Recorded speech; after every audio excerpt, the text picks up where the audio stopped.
El día de hoy, siendo las 8 de la mañana, vamos a dar inicio a Pintando Colombia. Damos la bienvenida a todos aquellos que nos están acompañando. Este evento se realizará virtualmente desde hoy hasta el viernes 19 de abril, empezando todos los días a las 8 de la mañana. Mi nombre es María José Izaza, soy directora sectorial y directora ejecutiva de Acopinturas en Acoplásticos, y nuestra primera charla del día de hoy es optimización del desempeño y costo de formulación de recubrimientos arquitectónicos utilizando la metodología Camilio Boost de OMIA en extendedores y cargas, presentada por Pablo Aragón de la empresa OMIA Andina. Para darles un poquito de contexto, OMIA es líder en la producción global de minerales industriales derivados principalmente del carbonato cálcico, dolomita y perlita, así como distribuidor de especialidades químicas a nivel mundial desde 1884.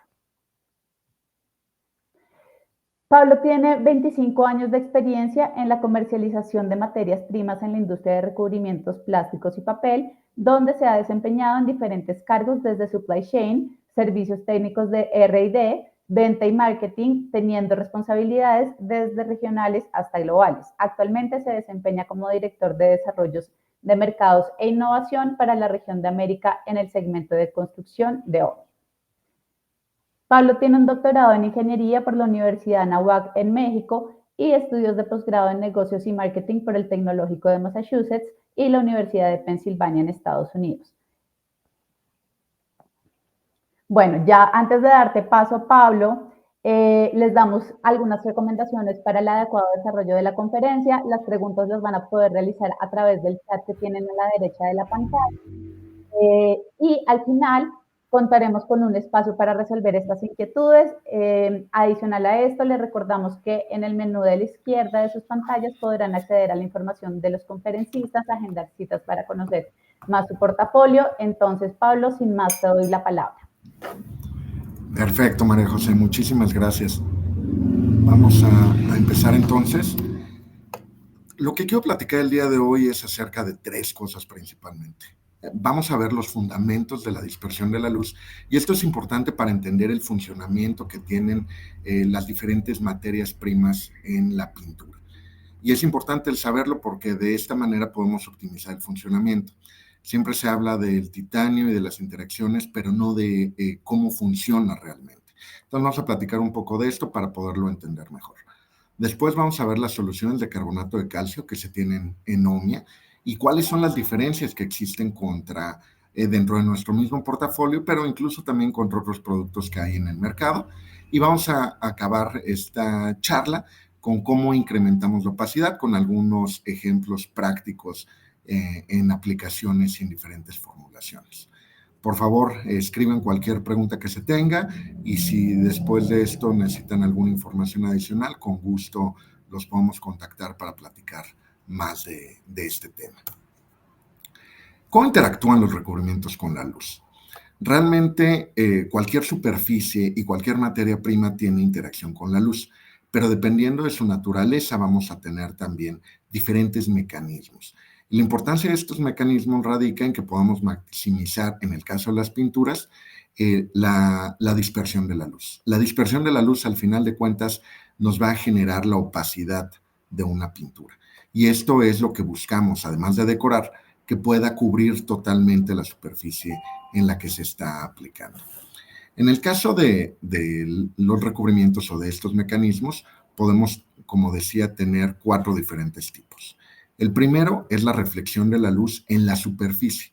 Esto es parte de esa luz visible que incide sobre la superficie, va a modificar su trayecto y a cambiarlo. Entonces, ni siquiera entra en la superficie de la pintura, parte el reflejado, y es lo que nosotros percibimos como un brillo. Dependiendo de lo liso que esté esa superficie, de la suavidad de esa superficie, vamos a ver una mayor o menor proporción de ese brillo. Entonces es parte de cómo se genera opacidad, pero este es el mecanismo que contribuye en menor proporción. El segundo mecanismo, y es el que contribuye en una mayor proporción a la opacidad en una pintura, es la refracción. Y esta es totalmente inherente a los materiales que tiene la pintura. ¿Qué es la refracción? Es el cambio de la dirección de la luz de un medio a otro. Entre mayor sea este cambio, mayor será la opacidad que tengo en una pintura. Y el material que se utiliza y que tiene el mayor índice de refracción en una pintura es el dióxido de titanio. Entonces, cuando yo tengo una cantidad significativa de dióxido de titanio, voy a poder desviar la luz más eficientemente. Ustedes han visto este fenómeno a una escala mayor cuando, por ejemplo, tienen un vaso de cristal y que tiene agua, y si ponen algo dentro de ese vaso, van a poder ver la ilusión óptica de que ya sea una cuchara, una palita o algo así, está como roto. Entonces, si lo ven de lado, van a poder ver esa desviación. Y es simplemente el agua, que el agua tiene un índice de refracción significativamente bajo. Realmente entre el aire y el agua no hay un cambio tan grande. Y aún así podemos ver esa ilusión donde parece que está rota o separada esa cuchara o esa palita. Ahora, cuando tenemos el índice de refracción de algo como el dióxido de titanio, que es lo que más alto lo tiene, de una manera fácil de utilizar y segura para el ser humano y además a un costo relativamente accesible, podemos tener esa opacidad donde no pasa absolutamente nada de esa luz. Esto equivale más o menos al 70% de la opacidad total. El siguiente mecanismo es desviación por partículas. Esto es cuando la luz pega e incide en una partícula en específico y al final existe una especie de reflexión, pero a nivel partícula. Este fenómeno se va a dar entre más partículas tenga y entre más espaciadas estén y de menor tamaño, voy a poder lograr conseguir una mayor desviación de la luz. Este efecto también, de una cierta manera, me puede afectar en el caso del dióxido de titanio. El dióxido de titanio es muy importante que esté disperso o separado en las partículas primarias en las cuales fue producido. Y esto es que esté alrededor de 0.3 micras. Si yo tengo partículas más grandes de dióxido de titanio, voy a empezar a perder eficiencia en la dispersión. Y esta eficiencia de la dispersión me puede llevar a una pérdida entre el 10 y el 20% de la opacidad.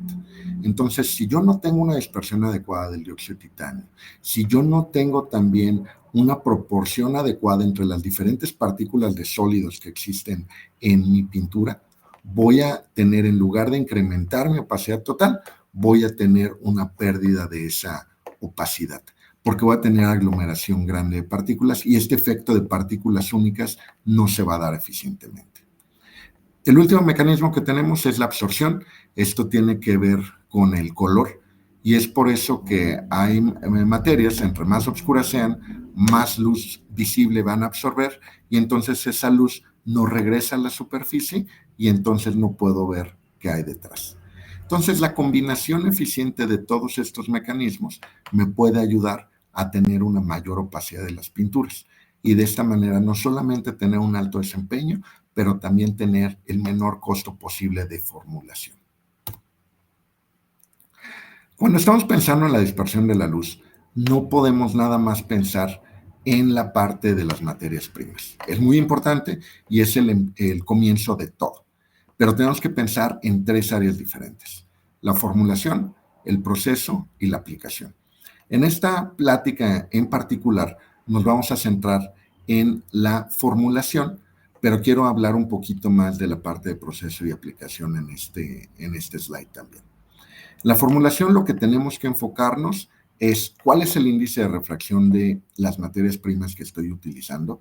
A mayor diferencia con la resina y con el vehículo, que puede ser agua o solvente, voy a tener una mayor opacidad.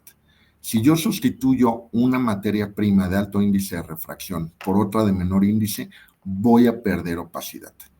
Si no la pierdo o tengo incluso un incremento, quiere decir que no estaba utilizando eficientemente esa materia prima de alto índice de refracción. Entonces es una manera también de darnos cuenta. Pero una materia de alto índice de refracción no puede ser sustituida por una de bajo índice de refracción. El tamaño de partícula es también muy importante porque esto nos permite poder tener se le llama empaquetamiento, en el interior de las pinturas. Si yo tengo un empaquetamiento adecuado, mantengo las partículas separadas, evito el paso de la luz y puedo maximizar el efecto de dispersión a nivel partícula. La concentración volumétrica de pigmento también es crítica. Entre mayor sea la concentración volumétrica de pigmento, voy a tener una mayor aglomeración de partículas, y si no tengo precisamente los dos puntos anteriores bien balanceados, voy a perder opacidad. Y la concentración de los aditivos y de otras materias primas que me permitan utilizar adecuadamente los sólidos va a ser también clave en este proceso. Ahora, cuando vamos al proceso de fabricación, también tenemos que tener en cuenta diferentes aspectos. El orden de adición de las materias primas es muy importante. Si, por ejemplo, yo tengo un espesante celulósico y lo añado antes de que haya generado viscosidad, voy a tener posteriormente encapsulación de partículas o voy a tener cambios en mi perfil reológico que me van a impedir tener una buena dispersión. También el orden de adición de los sólidos, empezando con el dióxido de titanio, que tiene la menor absorción de aceite, e ir hacia los que tienen una mayor absorción de aceite, me ayuda a que pueda tener una humectación adecuada y que todas las materias primas se puedan agregar. La dispersión, que es el proceso principal en la fabricación de pinturas, debe de ocurrir en las condiciones adecuadas. ¿Cuáles son estas condiciones adecuadas? Es donde tengo una buena geometría de equipo, donde se le dice que la propela del dispersor está ajustada al tamaño del tanque, que puedo poner la cantidad de materias primas en el tanque también adecuado, y las condiciones de operación son las adecuadas en cuanto a velocidad y tiempo para poder lograr esa dispersión. Una muy alta dispersión o velocidad de dispersión o bajas velocidades de dispersión no me van a ayudar. Y esto es porque a veces he visto en mi experiencia que se llena demasiado el tanque y entonces lo tienen que hacer a bajas velocidades durante mucho tiempo, nunca se va a alcanzar la dispersión. O de otra manera, el dispersor corre a una velocidad exageradamente alta, tenemos un flujo turbulento muy fuerte y tampoco vamos a alcanzar la dispersión. Y entonces en esos puntos estoy perdiendo eficiencia en el uso de las materias primas. Puedo tener una gran fórmula, pero si no hago el proceso adecuado, entonces puedo tener problemas y pérdida de dispersión de la luz, que me conlleva a tener una baja opacidad y consiguientemente también altos costos finales en mi material. El último punto que tenemos que considerar para maximizar la dispersión es el proceso de aplicación. En ese proceso de aplicación tiene que ver muchísimo el perfil reológico. La viscosidad que tenemos en el envase es diferente a la viscosidad de aplicación. Y esta viscosidad de aplicación tiene que permitirnos entregar suficiente pintura en la pared, que no escurra, que no salpique, que no me deje marcas y que al mismo tiempo sea fácilmente aplicada. He visto pinturas que tienen una opacidad increíble a nivel laboratorio, pero cuando uno lo trata de aplicar, el rodillo simplemente no corre, no se puede aplicar fácilmente. Otras necesitan que tengan una dilución muy alta, pero al final de cuentas, como no hay control en la dilución, esto puede afectar ese perfil reológico y perder ciertas propiedades.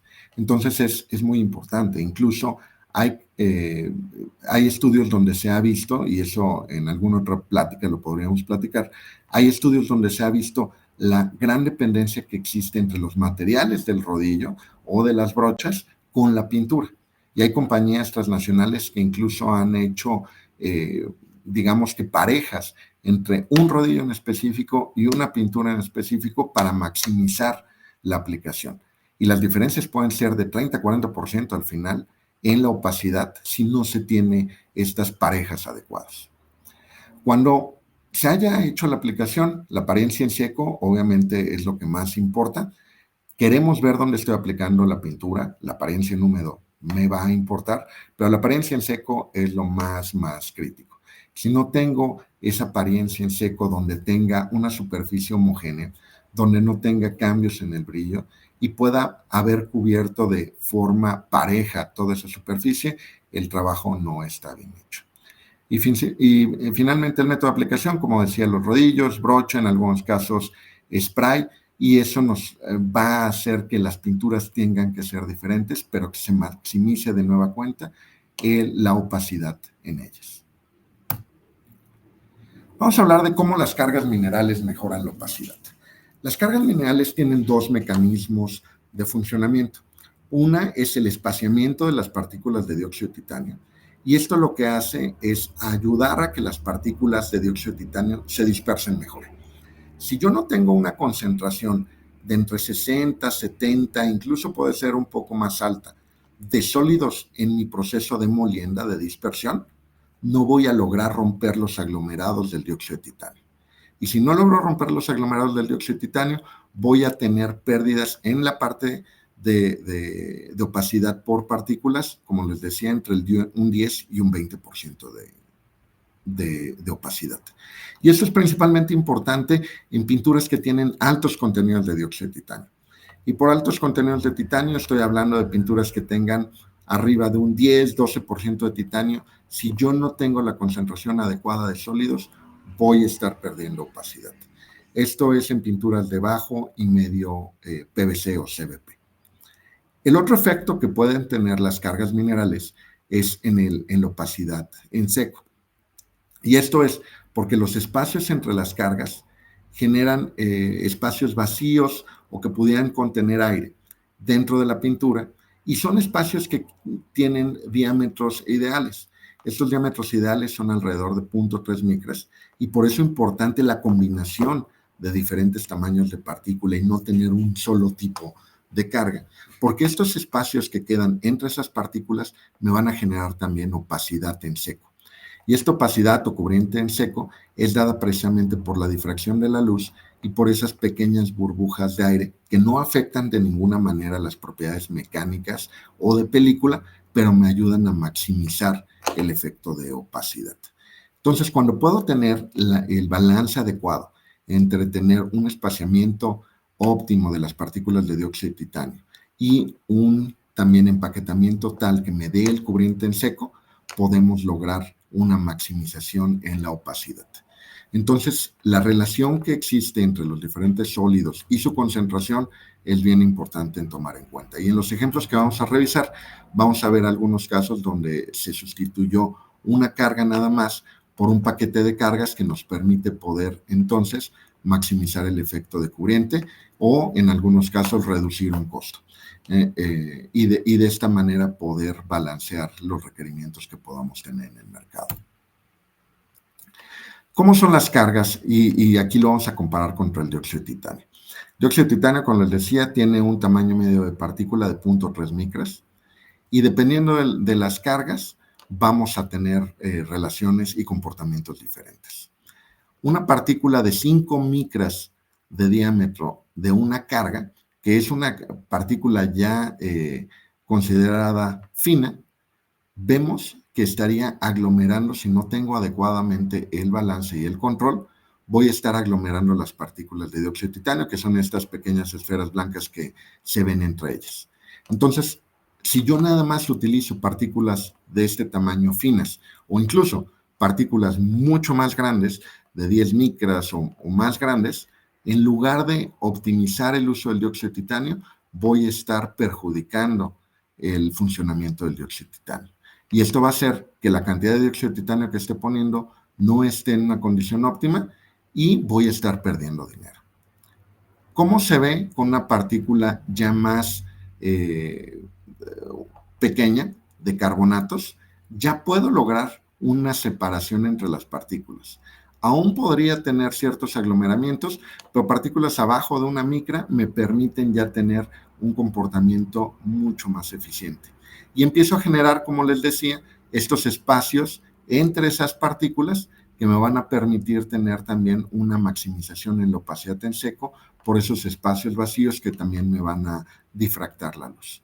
Ahora, lo ideal es tener partículas alrededor de 0.3 micras o menos de 0.5 micras, que ya les llamamos los ultrafinos, y esto me permite tener prácticamente las partículas separadas una de la otra y mantener esa separación. Porque yo puedo tener una gran fórmula, un perfecto proceso de dispersión, pero si no tengo una adecuada estabilidad, voy a perder posteriormente ya en el envase esa opacidad que pude haber generado. Entonces, no quiere decir que debo de utilizar puras partículas pequeñas, porque también puras partículas pequeñas me van a consumir más medio y puedo tener ciertas propiedades mecánicas. Obviamente el costo es mayor.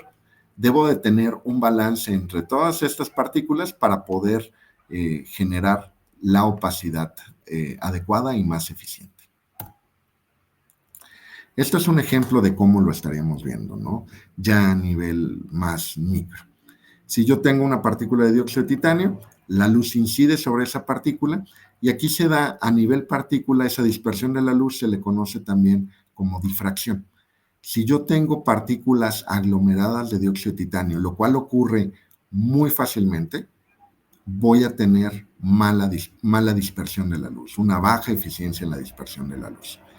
Tenemos una prueba que realizamos a nivel laboratorio, donde hacemos tomamos una muestra de una pintura y hacemos una transmitancia de luz para ver qué tanta luz pasa y poder medir esa eficiencia.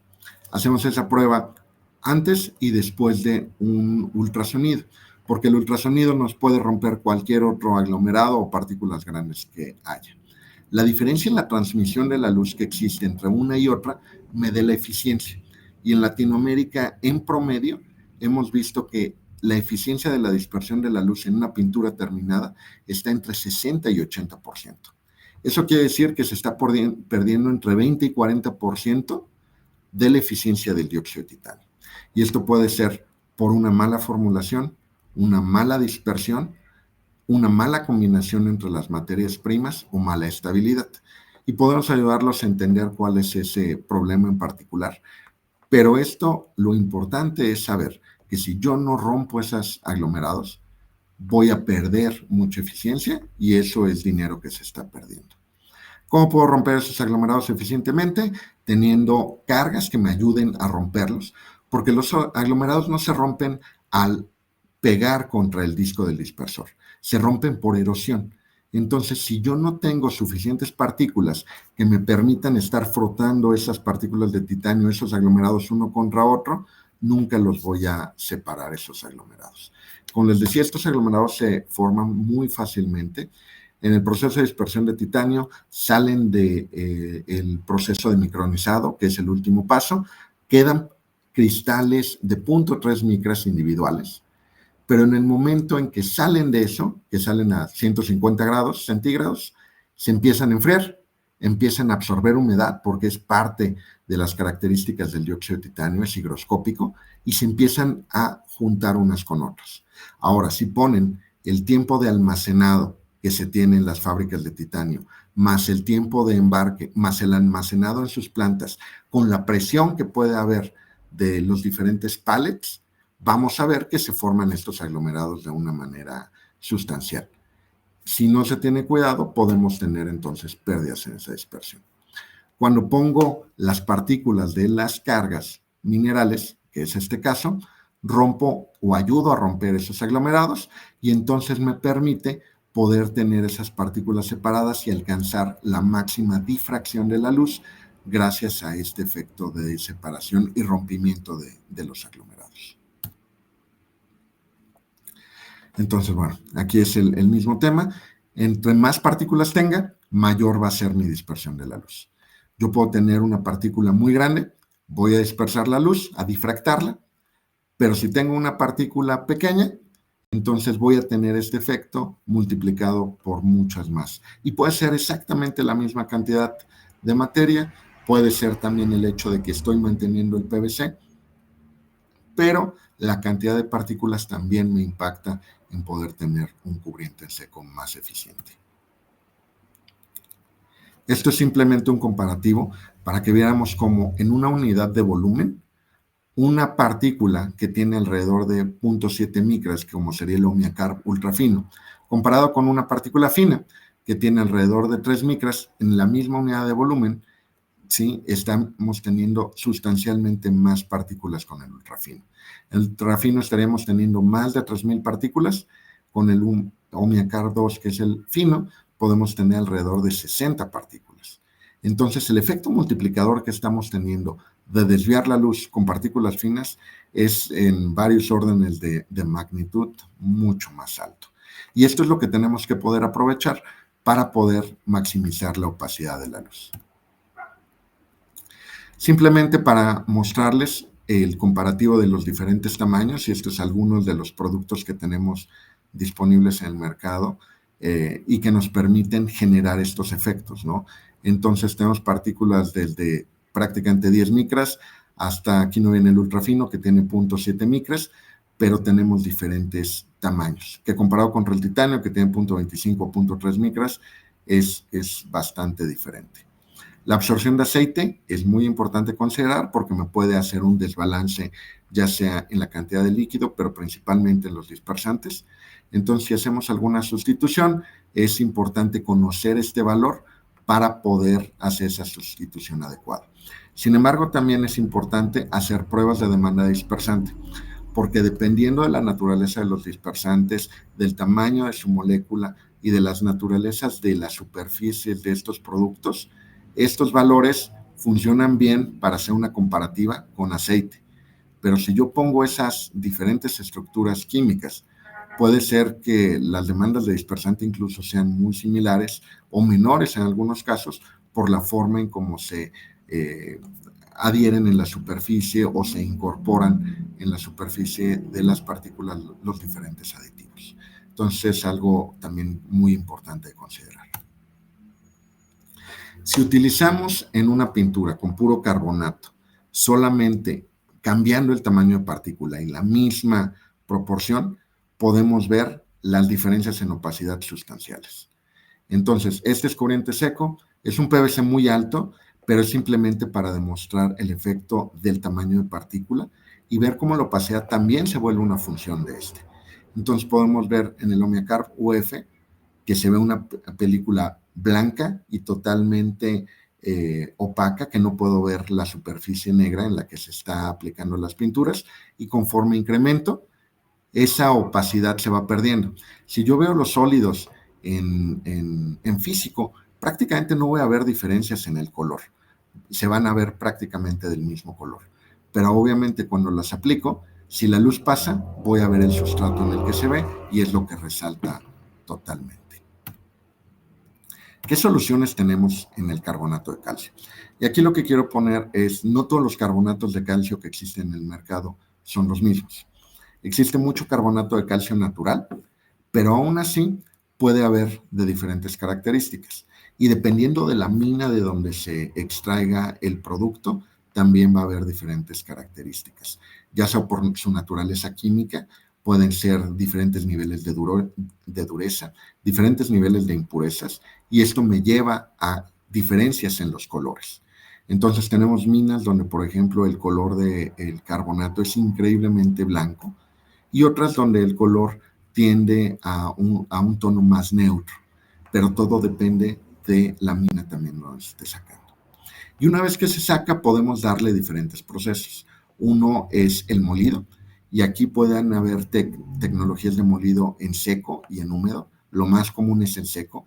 Omnia desarrolló un proceso de molido en húmedo que es más eficiente y me permite tener menores tamaños de partícula, pero también me permite producir un producto que ya sale en slurry, y esto es en suspensión.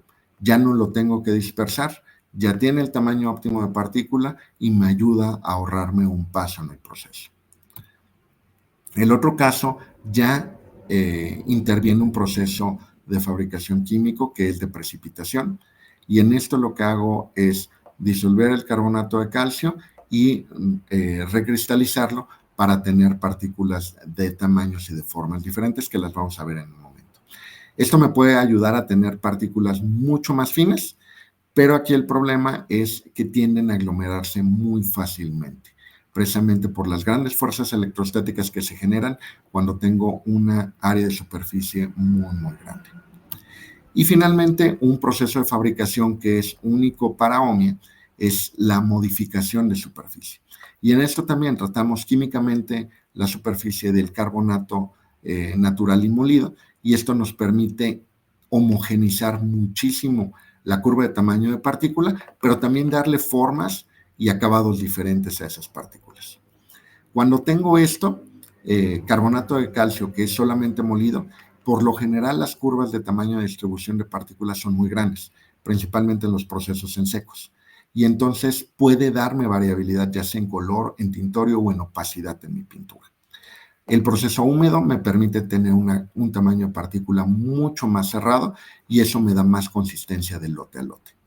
En el caso de la precipitación y la modificación, son procesos ya de ingeniería que me permiten tener un control muy, muy alto del tamaño de partícula y de las formas que se están generando.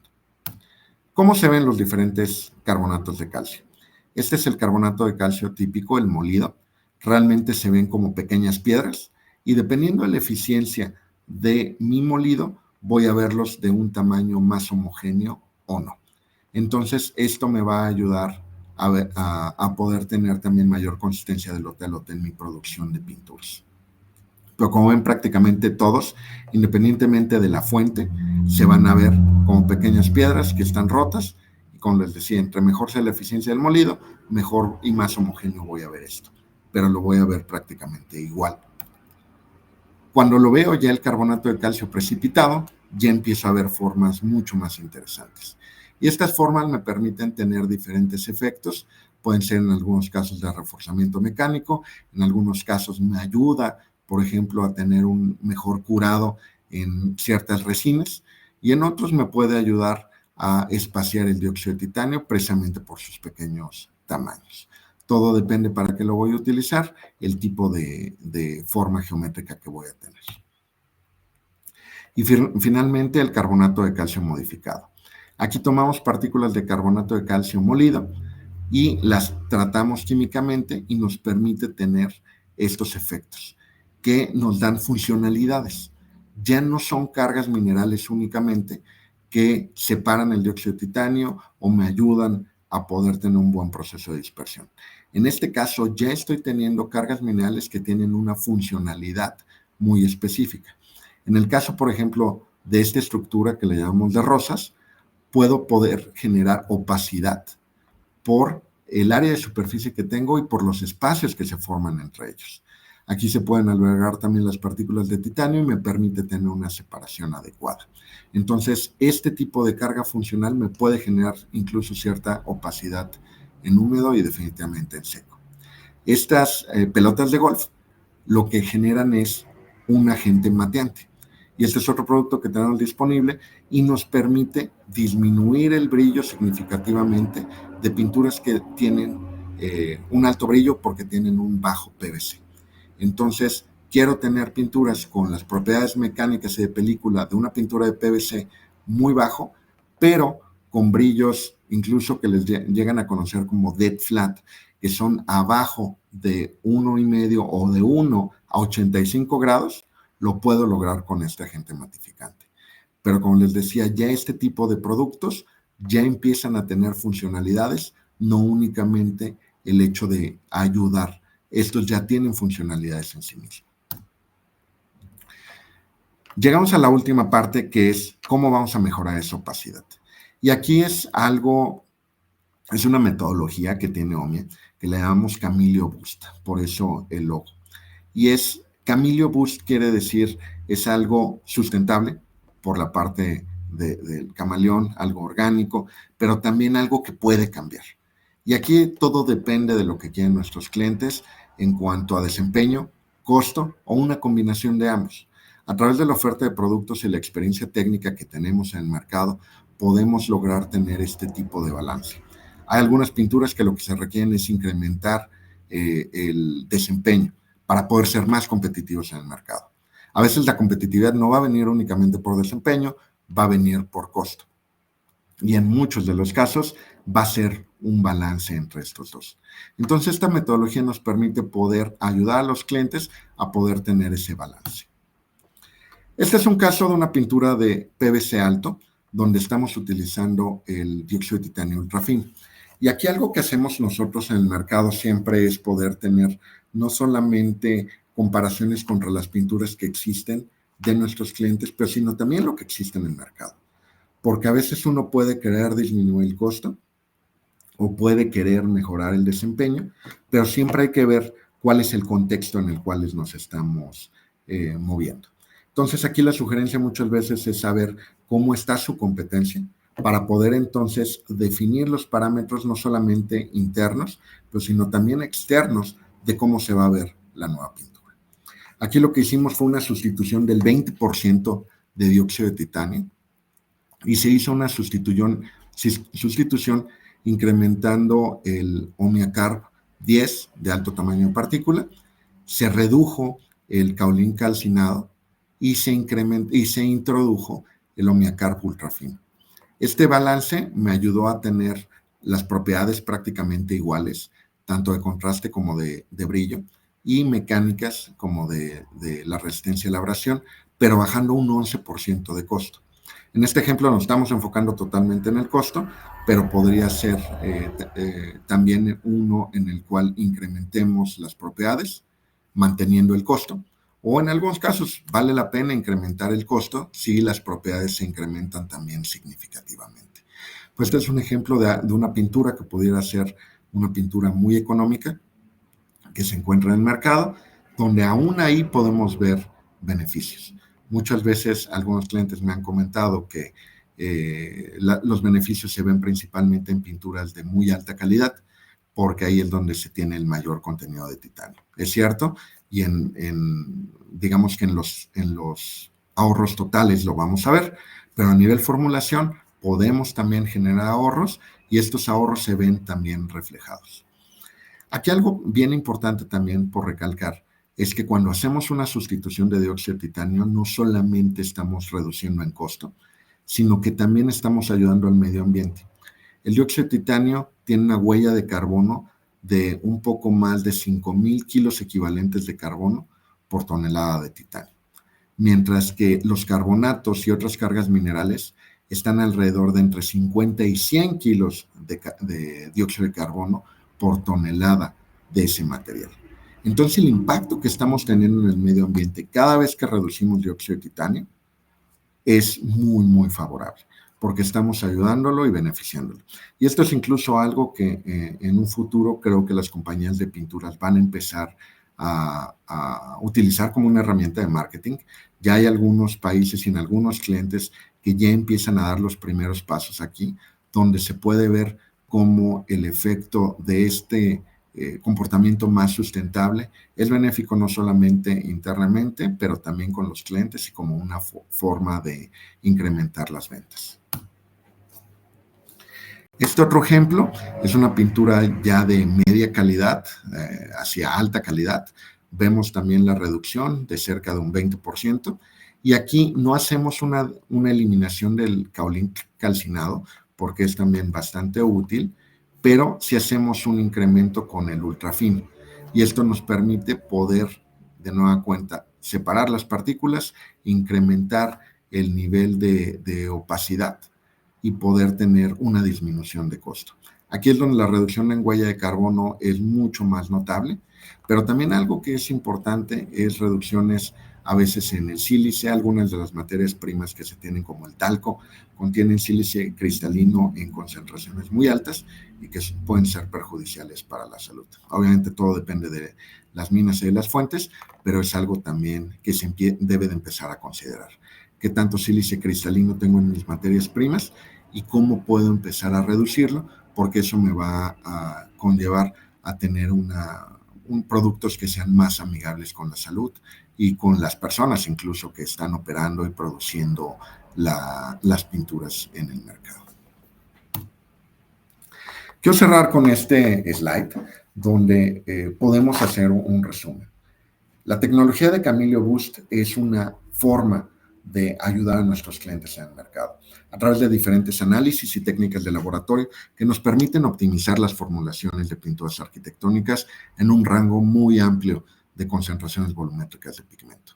Utilizamos toda nuestra oferta de productos para hacer esto, donde podemos no solamente utilizar los carbonatos, pero también los aditivos que tenemos en la distribución con el fin de poder incrementar de manera efectiva el desempeño de las pinturas, reducir el costo de la formulación, definitivamente mejorar la huella de carbono que se tiene en los productos, estandarizar las propiedades, porque hay veces que dependiendo de las materias primas que se tiene, puedo tener una buena fórmula, pero mis variaciones de calidad van a ser altas.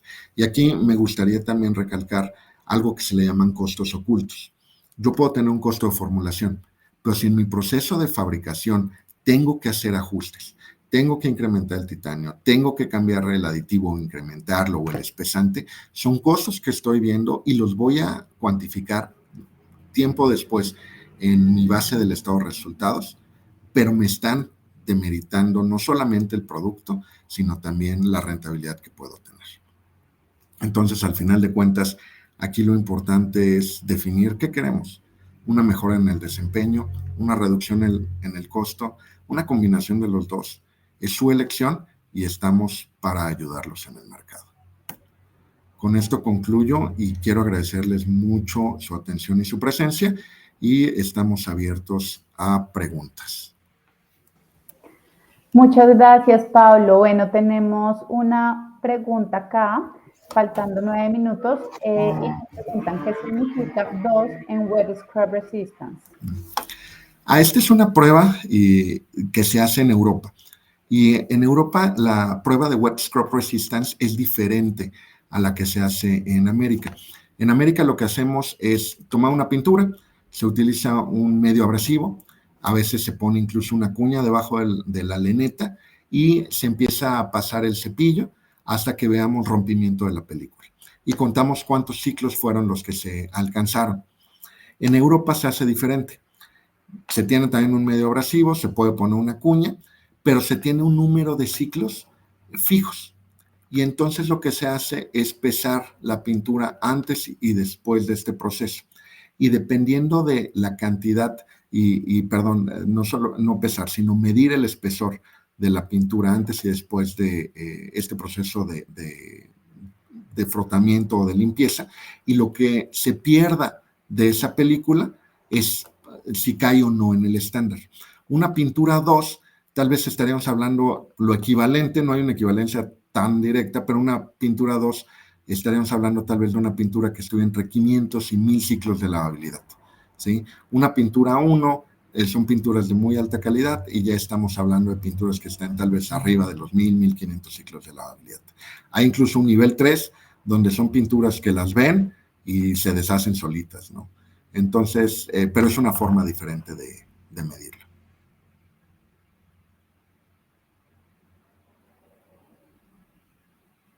María José, no te escucho. Hola, tenemos otra pregunta y es si el tamaño de partícula de una dispersión polimérica influye en el cubrimiento del producto terminado. No realmente si es la resina base que vamos a estar utilizando. Sí puede afectar en cómo podría haber alguna reaglomeración de las partículas, pero no en la opacidad en sí mismo. Hay polímeros que les dicen polímeros opacos que están diseñados específicamente para esto y precisamente tienen tamaños de partícula de 0.3 micras y eso sí llegan a generar opacidad en ciertas circunstancias. Las resinas que se utilizan en sí para hacer el medio en la pintura no me van a afectar significativamente. Perfecto, continúa la siguiente pregunta y es sobre el espesante. Nos preguntan en qué momento se recomienda agregar en el proceso y si se recomienda colocarlo en la dispersión. Se puede agregar en el proceso de dispersión una parte del dispersante, no hay ningún problema, siempre y cuando en el caso de celulósicos ya haya generado su viscosidad. No agregarlo en seco, nunca, porque entonces el proceso de humectación del espesante y de que genere la viscosidad me va a generar que me encapsule el dióxido de titanio u otras de las materias primas. Son aglomerados que ya no voy a poder romper y también voy a tener un problema posterior, ¿no? Van a aparecer geles y que van a quedar atrapados al final en los filtros Maya. En algunos otros sistemas, como pudieran ser base solvente, hay espesantes minerales que se llegan a utilizar, no los recomiendo. La dispersión se debe de dar por una cantidad de sólidos, no por una viscosidad. Y esa es una práctica común en la industria, que ven una base de molienda espesa y entonces creen que se tienen las condiciones. Y puedo tener muy bajos sólidos en una base molina muy espesa, con muy alta viscosidad, no voy a alcanzar la dispersión. La viscosidad se debe dar por concentraciones de sólidos. Entonces, si tengo una concentración de sólidos entre 65 y 75% de sólidos en mi dispersión, realmente el dispersante me puede ayudar, perdón, el espesante me puede ayudar a tener un poco más de agua en mi sistema, pero no es por el efecto de la viscosidad que me va a ayudar. Ok, continuamos. Entonces nos preguntan, para reemplazar el talco, ¿qué carbonato sería el más recomendable como contratipo? Hay diferentes carbonatos de calcio, realmente ahí la sugerencia vendría por qué tamaño de partícula estés utilizando en el talco, pero por lo general son tamaños grandes, digo, hay finos también. Ahí sería ver qué tamaño de partícula estás utilizando y nuestra oferta de productos cubre prácticamente todos los tamaños de partícula. Entonces sería algo muy, muy puntual. Sabiendo el color, también viendo el color del talco podemos saber, incluso podrían tener algún ahorro en ese sentido. Los carbonatos de calcio pueden ser muy, muy blancos. Listo. Nos preguntan, nos quedan 4 minutos, vamos a ir rápido. ¿Hay alguna MP que me pueda homologar al 100% el dióxido de titanio?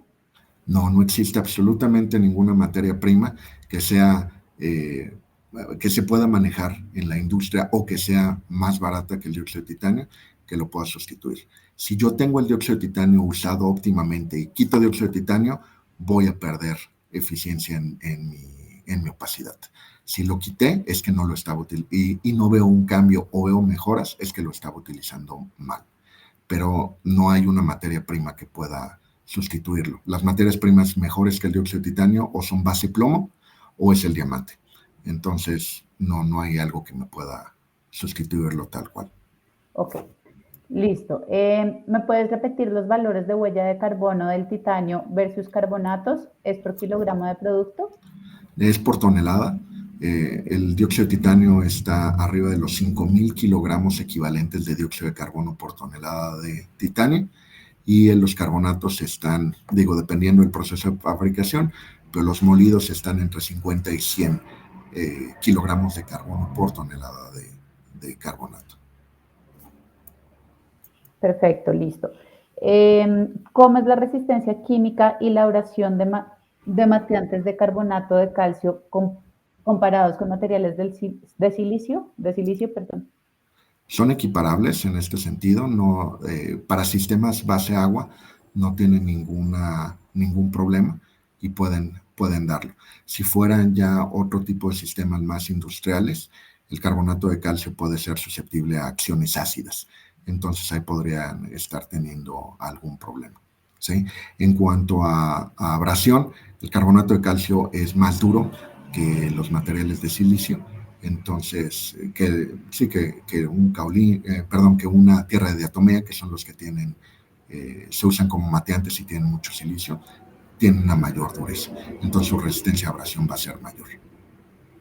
Perfecto, Pablo, muchas gracias. Bueno, nos quedan un par de preguntas, ya nos quedan 2 minutos, creo que podríamos contestar una más y las otras te las comparto para de pronto enviarles ya por correo. ¿Sí? Entonces, la pregunta es, ¿bajo qué técnica analítica o cómo saber que las partículas quedaron bien dispersas en la pintura? Una prueba muy sencilla, el grindómetro es la prueba inicial, tiene que hacerse y una buena dispersión tiene que estar arriba de 7 Heckman sin ver partículas. 7 Heckman es un tamaño bastante grande de partículas, estamos hablando de más de 10 micras. Entonces, si yo veo partículas que estén abajo de los 7 Heckman, quiere decir que no lo dispersé bien. Si veo partículas que están, veo más de 7 Heckman y lo veo limpio, una recomendación es correr pruebas comparativas de cubriente, hacer la prueba de rub-up con un colorante, porque ahí me puedo dar cuenta si dispersé o no. Hay pruebas más sofisticadas, que es como la prueba que les decía de transmitancia de luz, que esto ya me permite saber efectivamente qué porcentaje de partículas están dispersas o no. Pero lo más fácil es Heckman, opacidad comparativa y rub-up. Son lo más sencillo de hacer. Muchas gracias, Pablo. Bueno, ya se nos acabó el tiempo, entonces darle las gracias a todos los asistentes, darte las gracias a ti, Pablo, y de una vez invitarlos a seguir conectados en Pintando Colombia. Ahorita a las 9 de la mañana empieza nuestra siguiente conferencia. No se la pierdan. Muchas gracias a todos. Muchas gracias a todos. Que tengan buen día. Excelente congreso. Gracias, que estés muy bien. Adiós. Bye.